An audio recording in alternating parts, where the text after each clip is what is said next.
नमस्कार, खबरों का पंचनामा देख रहे हैं आप। मैं हूं आपके साथ पूजा। हम लेकर आए हैं देश और दुनिया की 5 बड़ी खबरें, जिस पे चर्चा के लिए मेरे साथ स्टूडियो में मौजूद हैं कैपिटल टीवी के editor in chief doctor Manish Kumar. Doctor साहब, बहुत बहुत स्वागत है आपका। धन्यवाद। सबसे पहले नजर हेडलाइंस पर। पीएम मोदी आज से गुजरात यात्रा पर। सोमनाथ स्वाभिमान पर्व में होंगे शामिल, मंदिर में करेंगे ओंकार जाप। अमेरिका भारत को वेनेजुएला का तेल बेचने को तैयार, अमेरिकी अधिकारियों ने दिए संकेत। बैकफुट पर आए डोनाल्ड ट्रंप। ईडी रेड मामले में ममता बनर्जी ने किया सुप्रीम कोर्ट का रुख, कैविएट दाखिल, बिना सुने एक तरफा आदेश पास न करने की मांग, तो ईडी भी फुल तैयारी। संसद का बजट सत्र 28 जनवरी से 2 अप्रैल तक। आम बजट 1 फरवरी को होगा पेश। इस बार रविवार को बजट पेश करेंगी वित्त मंत्री निर्मला सीतारमण। ईरान में शहर शहर फैली बगावत की आग, खतरे में खामेनेई की कुर्सी। ट्रंप ने फिर चताया, कहा वही मारेंगे जहां सबसे ज्यादा दर्द हो। खबरों की शुरुआत में सबसे पहले बात पीएम मोदी के गुजरात दौरे की। प्रधानमंत्री नरेंद्र मोदी आज से 12 जनवरी तक गुजरात में रहेंगे।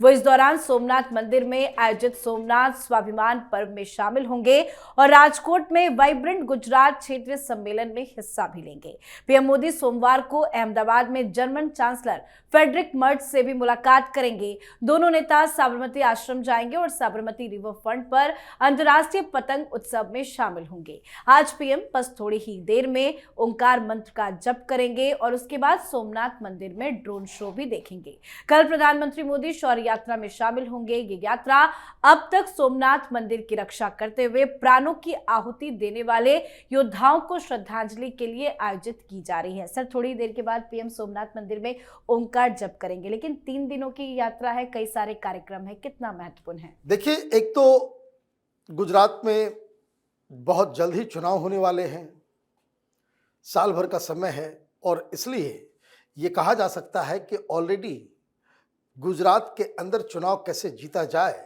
उसकी तैयारी प्रधानमंत्री मोदी ने शुरू कर दी। बाकी लोग अभी सोच भी नहीं पा रहे हैं, सारा ध्यान तमिलनाडु, बंगाल, असम, केरल, पुदुचेरी में लगा हुआ है। प्रधानमंत्री मोदी समय से आगे चल रहे हैं, लेकिन ये कोई बड़ी बात नहीं है। प्रधानमंत्री 24/7 पॉलिटिशियन है। बड़ी बात क्या है? बड़ी बात यह है कि हिंदुस्तान के प्रधानमंत्री को आप जब इस तरह के हिंदू प्रतीक चिन्हों के ऊपर इस तरह के कार्यक्रम करते हुए अगर आप देखते हैं तो यकीन नहीं होता है कि ये भारत वही है। 2014 से पहले कोई भी प्रधानमंत्री इतने खुले रूप से हिंदुत्व को प्रमुखता नहीं देता था।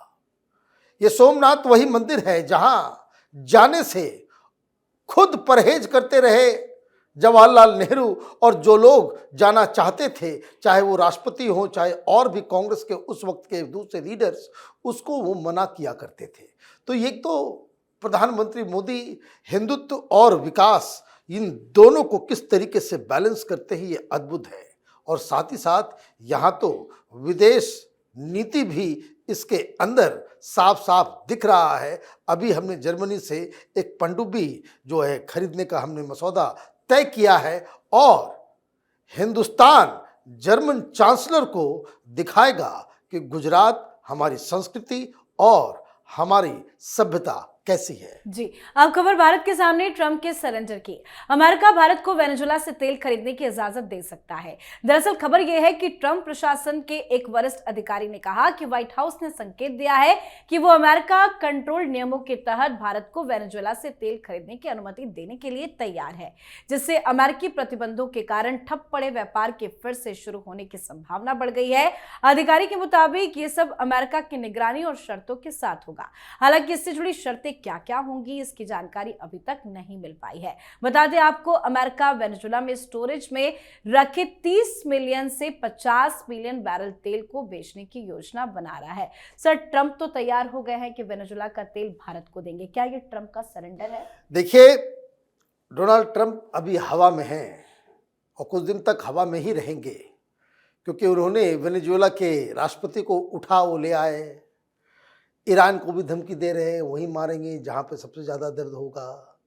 वो ग्रीनलैंड के बारे में कह रहे हैं कि भाई अगर ऐसे बात से नहीं मानोगे तो ताकत से हम छीन लेंगे। और सबसे बड़ी बात, उनके ईगो को बूस्ट इस बात से मिल रहा है कि दुनिया विरोध नहीं कर रही है सामने से आकर, अमेरिका का कोई विरोध नहीं हो रहा है। लेकिन ऑफ लेट ये भाषणबाजी तो अपनी जगह पे है, लेकिन जब व्हाइट हाउस में बैठ के जो तमाम स्ट्रेटजी बनाने वाले लोगों के साथ जब वो बैठते हैं तो उनको समझ में आता है कि बिना हिंदुस्तान के आप चीन से मुकाबला नहीं कर सकोगे। भारत की आवश्यकता है, अलग अलग क्षेत्रों में भारत की आवश्यकता है, और भारत चीन के सबसे नजदीक है। और जिस तरीके से गलवान में भारत ने चीन को परास्त किया तो हिंदुस्तान की तो आवश्यकता होगी। बिना हिंदुस्तान के समर्थन के आप अकेले चाइनीज जो वर्चस्व है, चाइनीज हेजेमनी है, उसको आप निपट नहीं सकते अकेले। अभी तो वेनेजुएला, आगे आगे देखिए कि कहां कहां अमेरिका को हिंदुस्तान के सामने सरेंडर करना पड़ता है। जी, अब बात पश्चिम बंगाल में ईडी रेड पर मचे बवाल की। कोलकाता में आईपैक के ऑफिस और उसके डायरेक्टर प्रतीक जैन के घर पर ईडी की छापेमारी के बाद से बवाल मचा हुआ है। तृणमूल कांग्रेस ने दिल्ली से लेकर कोलकाता तक विरोध प्रदर्शन शुरू कर दिया, तो वहीं ममता बनर्जी काफी बौखलाई हुई है। मामला कोर्ट में भी पहुंचा है। हाईकोर्ट में 14 जनवरी को इस मसले पर सुनवाई होनी है, पर ईडी ने ममता को घेरने की बड़ी रणनीति बना ली है। ईडी सुप्रीम कोर्ट जाने की तैयारी में है। ईडी की लीगल टीम सुप्रीम कोर्ट के विकल्प पर विचार कर रही है। ईडी के वकील ये दलील दे सकते हैं कि निष्पक्ष फैसले के लिए सुप्रीम कोर्ट सबसे अच्छा फोरम है। तो वहीं ममता बनर्जी ने सुप्रीम कोर्ट का रुख भी कर लिया। सुप्रीम कोर्ट में कैविएट दायर की गई है, जिसमें ममता सरकार की मांग है कि अगर ईडी उनके खिलाफ सुप्रीम कोर्ट में फाइल करती है तो सुप्रीम कोर्ट में उनका पक्ष सुने बिना कोई अतिरिक्त ऑर्डर पास नहीं किया जाए। सर, हाईकोर्ट में तो 14 जनवरी को सुनवाई होनी है, लेकिन अब सुप्रीम कोर्ट में क्या होगा? देखिए ममता बनर्जी कितनी डरी हुई है। ईडी अभी गई नहीं, सिर्फ खबर आई कि ईडी सुप्रीम कोर्ट का दरवाजा खटखटा सकती है। बस इतनी खबर आनी थी कि खौफ देखिए ममता बनर्जी के ऊपर, तुरंत कैविएट डाल दिया। कैविएट क्या होता है कि जब किसी शख्स को ये लगे कि हमारे खिलाफ कोई मामला कोर्ट पहुंच रहा है तो कोर्ट अपने आप कोई फैसला ना दे दे बिना हमें सुने हुए, तो उसके लिए कैविएट लगाया जाता है। तो ममता बनर्जी अभी मामला गया नहीं और ममता बनर्जी पहले ही पहुंच गई कैविएट के साथ कि अगर ईडी आती है तो हमारी बातों को सुने बगैर आप कोई फैसला मत दीजिए। तो इसका मतलब है कि ममता बनर्जी बैकफुट पे है, उनको मालूम है कि उनसे गलती हो गई। 14 तारीख को हाईकोर्ट में सुनवाई है, लेकिन जिस तरह के आरोप 11 धाराओं में ममता बनर्जी के खिलाफ शिकायत हुई है, इसमें फाइल चोरी, सबूत मिटाने से लेकर के सरकारी मुलाजिमों को काम करने से रोकने के अलावा फोर्सफुली चीज़ों को डिस्टर्ब करने जैसे बहुत ही संगीन धाराओं के तहत, और ये बात समझ लीजिए कि पूरी की पूरी आईपैक का पैसा कैसे हवाला के जरिए ट्रांसफर हुआ, हवाला कांड में कैसे आईपैक पूरी तरीके से इन्वॉल्व है, इसकी पूरी की पूरी जानकारी, सबूत और टाइमलाइन ईडी ने तैयार कर लिया है। तो आईपैक तो बचेगा नहीं, क्योंकि सबूत उनके खिलाफ है। और इन्होंने ये जो सबूतों को मिटाने का जो कांड किया है, ममता बनर्जी बहुत बड़ी मुसीबत में फंस चुकी है। जी, चलिए बढ़ते हैं आगे। राष्ट्रपति ने केंद्र सरकार की सिफारिश पर संसद के 2026 के बजट सत्र को बुलाने की मंजूरी दे दी है। सत्र 28 जनवरी से 2 अप्रैल 2026 तक चलेगा, जिसमें पहला चरण 28 जनवरी से 13 फरवरी तक और दूसरा चरण 9 मार्च से 2 अप्रैल तक आयोजित होगा। सत्र की शुरुआत 28 जनवरी को दोनों सदनों के संयुक्त सत्र में राष्ट्रपति के अभिभाषण के साथ होगी। इसके अगले दिन यानी कि 29 जनवरी को इकोनॉमिक सर्वे पेश किया जाएगा, जो देश की अर्थव्यवस्था की तस्वीर पेश करेगा। वित्त मंत्री निर्मला सीतारमण वित्त वर्ष 2026-27 का आम बजट 1 फरवरी 2026 को पेश करेंगी। ये उनका लगातार 9वां बजट होगा। केंद्र सरकार लगातार 1 फरवरी को ही बजट पेश कर रही है। इस बार 1 फरवरी को संडे है। आमतौर पर संडे को संसद की कार्रवाई नहीं होती, लेकिन बजट की महत्ता को देखते हुए सरकार ने 1 फरवरी यानी कि रविवार को ही इसे पेश करने का निर्णय लिया है। सरकार के मुताबिक ये सत्र नीतिगत बहस और जनहित से जुड़े फैसलों के लिए अहम रहेगा। सर, तारीख तो आ गई बजट सत्र की। इकोनॉमिक के लिहाज से हम आगे बढ़ रहे हैं और इस बार का बजट क्या होगा, खास सरकार की क्या है तैयारी? देखिए, प्रधानमंत्री मोदी कहते हैं हमेशा न खाऊंगा न खाने दूंगा। उनको एक और जो है स्लोगन देना चाहिए, ना आराम करूंगा ना किसी को आराम करने दूंगा। संडे को ये नेता लोग काम नहीं करते, ये ब्यूरोक्रेट्स काम नहीं करते, लेकिन प्रधानमंत्री मोदी ये तो वर्कोहलिक आदमी है। काम काम काम, और इसलिए सारे सिस्टम को उनका वश चले तो संडे को भी ऑफिस खुलवा दें पूरे देश में। ये उस तरह के व्यक्ति हैं। खैर, बजट बहुत ही इंपॉर्टेंट होने वाला है। ऑलरेडी भारत के इकोनॉमिक जो इंडिकेटर्स जो बताए जा रहे हैं वो बिल्कुल अच्छे हैं। सवाल बस इतना ही है कि हमारे और आप जैसे टैक्स पेयर को फिर क्या 12 लाख से आगे भी कुछ लक्ष्मण रेखा को बढ़ाया जाएगा, कुछ राहत दी जाएगी। वैसे महंगाई नियंत्रण में है, चीज़ें नियंत्रण में है।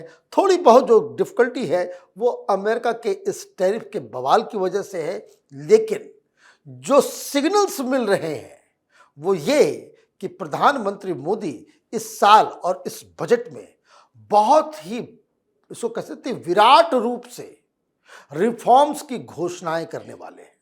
और इस लहजे से ये जो make in India, manufacture in India, वो हिंदुस्तान को एक मैन्युफैक्चरिंग हब बनाया जाए, उस लिहाज से ये बजट बड़ा ही इम्पॉर्टेंट होगा। और यकीन मानिए, पूरी दुनिया अभी जिस तरीके से इकोनॉमिक टर्मोइल में अमेरिका की वजह से गुजर रही है, भारत में क्या फैसले लिए जा रहे हैं इस पे पूरी दुनिया की नजर होगी। जी, अब बात आज की आखिरी खबर की। ईरान में बढ़ती महंगाई और सरकार विरोधी प्रदर्शन दिन पर दिन तेज होते जा रहे हैं, जो सुप्रीम लीडर अयातुल्लाह खामनेई की सत्ता को सीधी चुनौती दे रहा है। देश के 100 से ज्यादा शहरों में बड़े स्तर पर प्रदर्शन जारी है। इस बीच अमेरिकी राष्ट्रपति डोनाल्ड ट्रंप ने एक बार फिर ईरान को कड़ी चेतावनी देते हुए कहा कि हम उन्हें वहां मारेंगे जहां उन्हें सबसे ज्यादा दर्द होगा। स्थिति की गंभीरता को देखते हुए खामनेई सरकार ने पूरे ईरान में हाई अलर्ट घोषित कर दिया। इसके साथ ही एयर स्पेस पर भी प्रतिबंध लगा दिया गया है। इस बीच ट्रंप ने दावा किया कि ईरान के दूसरे सबसे बड़े शहर मशहद पर अब प्रदर्शनकारियों का कब्जा हो गया है। सर, ट्रंप तो लगातार चेतावनी दे रहे हैं। ताजा स्थिति ईरान में क्या है? ताजा स्थिति ईरान में यह है कि 217 से ज्यादा लोगों की मौत हो गई है। वहां पे पुलिस अत्याचार कर रही है और जो प्रदर्शनकारी है, जो आजादी आजादी के नारे लगा रहे हैं, वो उस तरह के मस्जिदों को टारगेट कर रहे हैं जो खामनेई के वर्चस्व और उनकी सत्ता का प्रतीक है। सत्ता के प्रतीक चिन्हों को तोड़ा जा रहा है। ठीक वैसी तस्वीरें आ रही है वहां से। हालांकि सोशल मीडिया को बैन कर दिया गया है, इंटरनेट को बैन कर दिया गया है, इंटरनेशनल कॉल्स को बंद कर दिए गए हैं, लेकिन फिर भी जो जानकारी आ रही है कि उस तरह की तस्वीरें आपने देखी होगी कि जब इराक में सद्दाम हुसैन की तस्वीरों को गिराया जा रहा था, वैसी ही स्थिति ईरान के अंदर है। लेकिन इसमें एक और बड़ी खबर आ रही है। इजराइल और अमेरिका के द्वारा भेजे गए हथियारों का एक जखीरा वो पाकिस्तान के पोर्ट पे आया है। मतलब जो जानकारी आ रही है कि वहाँ खामनेई सरकार को गिराने में पाकिस्तान, अमेरिका और इजराइल की मदद कर रहा है, क्योंकि मजबूरी में उनको ये काम करना पड़ेगा। मैं शुरू से कहता आ रहा हूँ, ये जो लंच करके आया है व्हाइट हाउस में, मुनीर अपने लिए मुसीबत पाल रहा है। इसका विरोध पाकिस्तान के अंदर में बहुत ज़्यादा हो रहा है और जिस तरह की तैयारी बताई जा रही है कि हम घुस के मारेंगे, तो घुस के मारोगे तो फिर कहाँ से मारोगे? कहाँ से आपको जो है लॉजिस्टिक समर्थन मिलेगा? कहाँ से आप जो है अपने सैनिकों, अपने हथियारों और एयर बेसिस का आप इस्तेमाल करोगे? तो ऐसा लग रहा है कि पाकिस्तान अब एक और मुसीबत में फंसने वाला है, क्योंकि अमेरिका के सारे ऑपरेशन वो पाकिस्तान से ईरान के अंदर लॉन्च होने जी, बहुत बहुत धन्यवाद सर समझाने के लिए। धन्यवाद। तो खबरों का पंचनामा में आज के लिए फिलहाल इतना ही। देश विदेश की बाकी खबरों और उनके सटीक एनालिसिस के लिए देखते रहिए कैपिटल टीवी। हमें लाइक कीजिए, शेयर कीजिए और कैपिटल टीवी को सब्सक्राइब कीजिए। नमस्कार।